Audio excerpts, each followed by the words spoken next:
स्वागत है आपका मेरे यूट्यूब चैनल स्टडी विद कविता पे।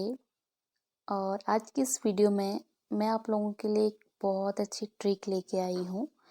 तो ये ट्रिक है कुमाऊं परिषद के जो अधिवेशन होते हैं, काफ़ी बार एग्ज़ाम में पूछे भी जाते हैं, लेकिन कहीं ना कहीं हमें कन्फ्यूजन हो जाती है उनका जो स्थान है, यानी कि कौन सा अधिवेशन कहाँ हुआ था और किसने उसकी अध्यक्षता करी थी। तो ये जो वीडियो है इसको देखने के बाद मैं गारंटी के साथ कह सकती हूँ कि आप कभी नहीं भूलेंगे, क्योंकि ट्रिक ही इतनी अच्छी है और मज़ेदार है। तो बने रहिए वीडियो के साथ। और उससे पहले हम कुछ इम्पोर्टेंट इसमें बात करते हैं कुमाऊं परिषद से संबंधित जो भी तथ्य हैं, और इससे संबंधित जो भी क्वेश्चन है वो इसमें हम अच्छे से देखेंगे। तो चलिए स्टार्ट करते हैं वीडियो को। तो कुमाऊं परिषद की जो स्थापना है 30 सितंबर 1916 को होती है, और जिसकी अध्यक्षता करते हैं राय बहादुर छिपाल। और ये जो स्थापना हुई थी, ये मझेड़ा एक गांव है, अल्मोड़ा में पड़ता है। कहीं कहीं पे नैनीताल भी दिया गया है, तो आप अल्मोड़ा को लेके चलेंगे, ठीक है। तो मझेड़ा एक गांव है, अल्मोड़ा में पड़ता है। 30 सितंबर 1916 को राय बहादुर छिपाल की अध्यक्षता में कुमाऊं परिषद की स्थापना हुई थी, ठीक है।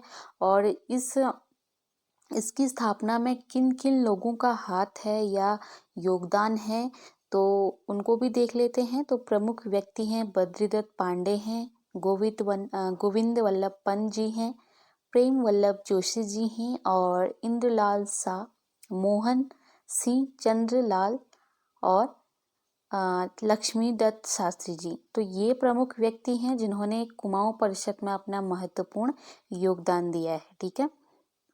अब बात करते हैं, इसका एक चार्ट बना रखा है मैंने, तो इसको देखते हैं एक बार कि हमारे टोटल जो अधिवेशन हुए थे कुमाऊं परिषद के, वो हुए थे 6 अधिवेशन, ठीक है। तो ध्यान से देखना वीडियो को। तो पहला जो अधिवेशन हुआ था हमारा, वो हुआ था 1917 में, ठीक है। स्थापना कुमाऊं परिषद का गठन हुआ था 1916 में, और गठन होने के बाद पहला अधिवेशन होता है हमारा सितंबर में 1917 में, ठीक है। और कहाँ होता है पहला अधिवेशन? अल्मोड़ा में ही स्थापना हुई है, और अल्मोड़ा में ही इसका पहला अधिवेशन या फिर बैठक कह सकते हैं, और जिसकी अध्यक्षता करी थी जयदत्त जोशी जी ने, ठीक है। दूसरा अधिवेशन है 24 से 25 दिसंबर के बीच में हुआ था, उसके अगले साल, ठीक है। सारे एक एक साल के गैप के बाद हैं हमारा। और जो लास्ट के 2 अधिवेशन है वो 3 साल के गैपिंग में हुए थे, उनको भी देखेंगे अच्छे से। तो दूसरा अधिवेशन हुआ था 1918 में, ठीक है। तो डेट तो ज़्यादा पूछता नहीं है, फिर भी देख लेना एक बार, तो सन आपको याद रखना ही है। दूसरा अधिवेशन 1918 में हुआ था, और कहाँ हुआ था? हल्द्वानी में हुआ था, ठीक है। और किसने इस अधिवेशन की अध्यक्षता करी थी? तो तारा दत्त जोशी के द्वारा दूसरे अधिवेशन की अध्यक्षता करी गई थी। अब बात करते हैं तृतीय अधिवेशन, यानी कि तीसरा अधिवेशन कहाँ हुआ था? तो ये कोटद्वार में हुआ था, और 22 से 24 अक्टूबर के बीच में 1919 में हुआ था, और बद्रीदत्त जोशी ने इसकी अध्यक्षता करी थी। अगला है चतुर्थ, यानी कि चौथा जो अधिवेशन हुआ था कुमाऊं परिषद का, 21 से 23 दिसंबर 1920 में हुआ था, और स्थान कौन सा था? काशीपुर में। तो चौथा, पांचवा, छठा, ये वाले जो अधिवेशन है काफी बार पूछे जाते हैं, क्योंकि पहला दूसरा तो याद हो ही जाता है, ठीक है। तो हमारा जो चौथा अधिवेशन था काशीपुर में हुआ था, और हर गोविंद पंत ने इसकी अध्यक्षता करी थी। अगला है पांचवा अधिवेशन, जो कि देखो, हमारे 4 अधिवेशन तो एक एक साल के अंतराल में हुए हैं। अब जो पांचवा और छठा अधिवेशन है, इनके बीच में 3 साल का गैप है, देखिए। तो 20 के बाद हमारा आता है सीधा 1923 में होता है 5वां अधिवेशन, जो कि टनकपुर में होता है और इसकी अध्यक्षता करते हैं बद्रीदत्त पांडे जी। ठीक है। और अगला है छठा अधिवेशन, जो कि लास्ट अधिवेशन था कुमाऊं परिषद का, तो ये होता है 1926 में। और इसके बाद जो कुमाऊं परिषद है वो कांग्रेस में विलय कर दिया जाता है इसका। और ये जो अधिवेशन हुआ था गनियातोली रानीखेत में। ठीक है। और इसकी जो अध्यक्षता थी मुकुंदी लाल के द्वारा करी गई थी। तो ये तो हमारा एक चार्ट हो गया। ठीक है, कि कौन सा अधिवेशन कहाँ हुआ था, कब हुआ था और किसने उसकी अध्यक्षता करी थी। अब जो हमारा मेन, जो आप थंबनेल देख के आए होंगे वीडियो पे, कि हमने इसको ट्रिक वाइज कैसे याद करना है, क्योंकि एग्जाम में देखो मतलब कंफ्यूजन हो ही जाता है। ठीक है, थोड़ा बहुत। तो अब आइए ट्रिक पे। ठीक है, तो हमारा ट्रिक है, तो डेट तो कॉमनली याद हो ही जाते हैं क्योंकि सारे एक एक साल के अंतराल में हैं। तो हम याद करेंगे पहले लोकेशन को, कि कौन सा अधिवेशन कहाँ हुआ था। तो चलिए स्टार्ट करते हैं। तो हमारा जो ट्रिक है वो है आलू हल्दी को काटेगा। ये है हमारी ट्रिक। ठीक है, बहुत इजी है। आलू हल्दी को काटेगा, यानी कि आप एक एक करके इनको देखते हैं। तो आलू से हमारा आ गया अल्मोड़ा। तो हमारा जो पहला अधिवेशन हुआ था कहाँ हुआ था, अल्मोड़ा में हुआ था। ठीक है, आलू से अल्मोड़ा। आलू के बाद है हल्दी, हल्दी यानी कि हल्द्वानी। तो दूसरा जो अधिवेशन हुआ था वो कहाँ हुआ था, हल्द्वानी पे। उसके बाद है को यानी कि कोटद्वार। ठीक है, तो कोटद्वार में हमारा तीसरा अधिवेशन हुआ था। उसके बाद है काटेगा। तो काटेगा को हमारे 3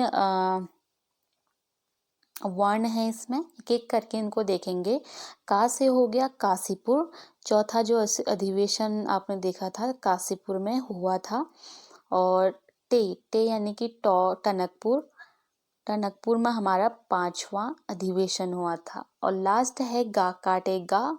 गा यानी कि गनियातोली, जो कि रानीखेत में है। यहाँ हमारा छठा यानी कि अंतिम अधिवेशन हुआ था कुमाऊं परिषद का। ठीक है, तो आई होप आपको ये जो ट्रिक है समझ आई होगी। दोबारा बता देती हूँ, ट्रिक का नाम है आलू हल्दी को काटेगा।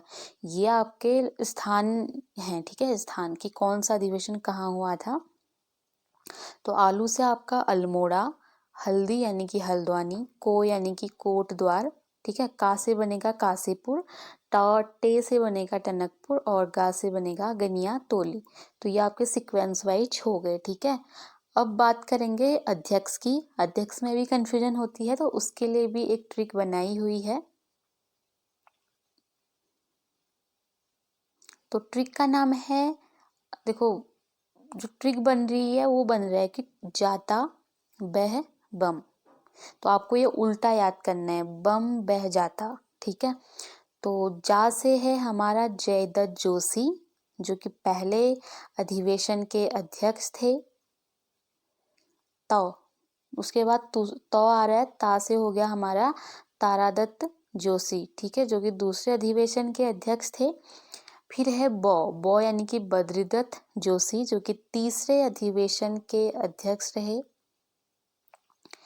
उसके बाद है हो से आएगा हमारा हरगोविंद पंत। ठीक है, जो कि चौथे अधिवेशन के अध्यक्ष रहे। उसके बाद फिर से आ रहा है। तो बद्रीदत्त, एक है बद्रीदत्त जोशी, दूसरे हैं बद्रीदत्त पांडे। तो 3 हमारे जो स्टार्टिंग के हैं तीनों जोशी हैं। ठीक है, तो कंफ्यूज मत होना। जो स्टार्टिंग के हैं जयदत्त जोशी, तारादत्त जोशी और बद्रीदत्त जोशी। और लास्ट वाला जो है वो बद्रीदत्त पांडे जी हैं। से हमारा बद्रीदत्त पांडे, जो कि 5वें अधिवेशन के अध्यक्ष रहे। और यानी कि मुकुंदी लाल। ठीक है, जो कि छठे, जो कि लास्ट कहाँ हुआ था हमारा, रानीखेत गनियातोली में, उसके अध्यक्ष रहे। ठीक है, तो आई होप आपको ट्रिक अच्छी लगी होगी।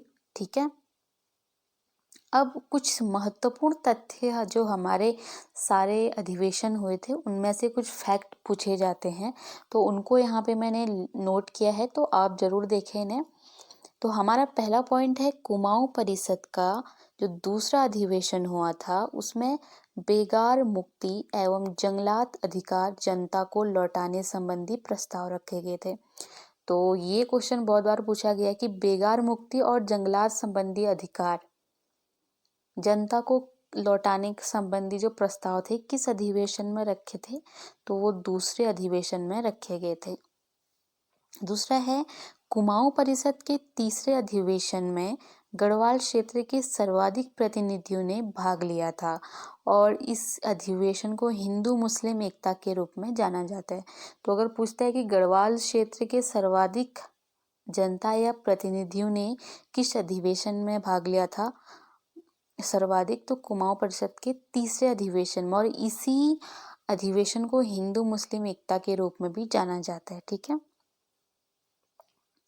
अगला है, कोटद्वार अधिवेशन के दौरान बद्रीदत्त पांडे को हिंदू मुस्लिम एकता का प्रणेता कहा गया है। ठीक है। जो कोटद्वार अधिवेशन हुआ था हमारा, उसमें बद्रीदत्त पांडे ने क्या करी थी, अध्यक्षता करी थी, तो हिंदू मुस्लिम एकता का इनको प्रणेता कहा गया है। अगला है, कुमाऊं परिषद के तीसरे सम्मेलन में जंगलात संबंधी प्रथम जो प्रस्ताव रखा गया था, तो वो रखा गया था प्रेम वल्लभ पांडे ने, और कुली उतार संबंधी जो प्रस्ताव रखा था वो रखा था मथुरा दत्त नैथानी ने। ठीक है। और अगला है, 1919 के पश्चात कुमाऊं परिषद का नेतृत्व गरम दल विचारधारा के लोगों के पास क्या चला गया था। ठीक है, 1919 के बाद। अगला है, कुमाऊं परिषद का जो चौथा अधिवेशन था उसमें जंगलात समस्या और बेकार नहीं होगा, एक बेगार होगा। ठीक है। बेगार प्रथा को समाप्त करने के प्रस्ताव रखे गए थे। ठीक है। वापस करने के प्रस्ताव किसमें रखे थे, जो दूसरा अधिवेशन हुआ था, और जो चौथा था उसमें इसको पूरी तरह से समाप्त करने का प्रस्ताव रखा गया था। और लास्ट मैंने बताया कि जो हमारा कुमाऊं परिषद है इसको कांग्रेस में इसका विलय कर दिया जाता है। कब, 1926 में। तो ये रही हमारे आज की क्लास की महत्वपूर्ण जो बातें हैं, और इससे बाहर तो क्वेश्चन अभी तक नहीं गया है, तो इसी में आपका पूरा जो टॉपिक है क्लियर हो जाएगा। तो ट्रिक वाइज आपको ज़रूर याद हो जाएगी। तो पूरी वीडियो को ज़रूर देखें और मिलते हैं हमारे नेक्स्ट वीडियो में।